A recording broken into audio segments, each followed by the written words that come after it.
लाडकी बहीण योजनेबाबत एक महत्त्वाची अपडेट समोर आली आहे. पंतप्रधानांच्या आर्थिक सल्लागार समितीने आपल्या अहवालात या योजनेच्या रकमेच्या महागाईच्या पार्श्वभूमीवर पुनर्विचार करण्याची शिफारस केली आहे. समितीच्या अहवालानुसार या योजनेमुळे महिलांची आर्थिक स्थिती सुधारण्यास मोठी मदत झाली आहे. सध्या लाभार्थ्यांना मिळणारे 1500 वाढती महागाई आणि वाढलेल्या गरजाच्या तुलनेत पुरेसे आहेत का, याचे मूल्यांकन करून रकमेत वाढवण्याचा विचार करण्याची शिफारस करण्यात आली आहे.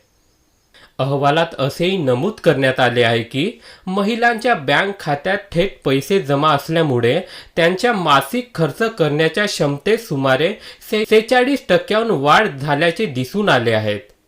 या निधीचा सर्वाधिक वापर महिलांनी घरगुती गरजा, जीवनमान सुधारणा, वैद्यकीय उपचार आणि मुलाच्या शिक्षणासाठी केल्याचेही अहवालात नमूद करण्यात आले आहे. तसेच आर्थिक वर्ष 2026 पर्यंत देशभरातील सुमारे 12 कोटी महिलांना विविध थेट लाभ योजनेचा फायदा मिळण्याचेही या अहवालात सांगण्यात आले आहे. मात्र एक महत्त्वाची गोष्ट लक्षात ठेवा, सध्या लाडकी बहीण योजनेची रक्कम वाढवण्याबाबत कोणतेही आर्थिक शासन निर्णय किंवा GR घोषणा झालेली नाही. ही सध्या केवळ समितीची शिफारस आहे.